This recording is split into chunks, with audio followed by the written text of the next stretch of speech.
ಅಲ್ಲ ಈಗ ಈ ಸ್ವತಃ ಡೊನಾಲ್ಡ್ ಟ್ರಂಪ್ ಹೇಳಿದ್ದಾರೆ G7 ರಾಷ್ಟ್ರಗಳ ಸಭೆಯಲ್ಲಿ ಆದಷ್ಟು ಬೇಗ ಇರಾನ್ ಸರೆಂಡರ್ ಆಗುತ್ತೆ.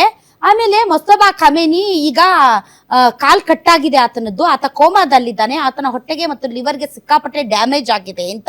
ಯಾವಾಗ ಇಸ್ರೇಲ್ ಮತ್ತು ಅಮೆರಿಕ 24 ಗಂಟೆಗಳ ಒಳಗಡೆ ಈ ಸರ್ವೋಚ್ಚ ನಾಯಕ ಅಯಾತುಲ್ಲಾ ಅಲಿ ಖಮೇನಿಯನ್ನ ಸಾಯಿಸ್ತೋ, ಅದೇ ಸಂದರ್ಭದಲ್ಲಿ ಅವನ ಹೆಂಡತಿ, ಅವನ ಇತರೆ ಮಕ್ಕಳು, ಅವರ ಸೊಸೆಯಂದರು ಮತ್ತು ಯಾರು ಮುಸ್ತಫಾ ಖಮೇನಿಯ ಹೆಂಡತಿ ಮತ್ತು ಆತನ ಮಕ್ಕಳು, ಸಹೋದರಿಯರು ಎಲ್ಲರೂ ಯಾವಾಗ ಸತ್ರಲ್ಲ ಆವಾಗ್ಲೇ ಖಮೇನಿಗೂ ಕೂಡ ಏಟು ಬಿದ್ದಿತ್ತು.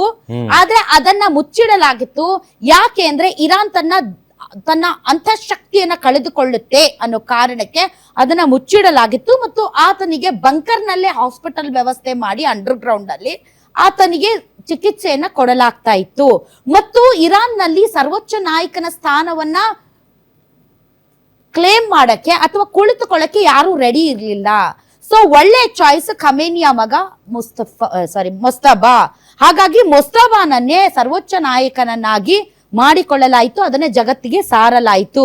ಆದ್ರೆ ಮುಸ್ತಫಾ ಮಾತ್ರ ಈಗ ಯಾವುದೇ ಕಮಾಂಡ್ ಕೊಡುವಂತಹ ಅಥವಾ IRGCಯನ್ನ ಮುನ್ನಡೆಸುವಂತಹ ಅಥವಾ ಇರಾನ್ನನ್ನೇ ತನ್ನ ವಿಶ್ವಾಸಕ್ಕೆ ತೆಗೆದುಕೊಳ್ಳುವಂತ ಸ್ಥಿತಿಯಲ್ಲಿಲ್ಲ. ಯಾಕೆ ಅಂದ್ರೆ ಆತ ಕೋಮಾದಲ್ಲಿದ್ದಾನೆ ಅನ್ನೋದು ಈಗ ಬರ್ತಾ ಇರುವಂತಹ ಮಾಹಿತಿ.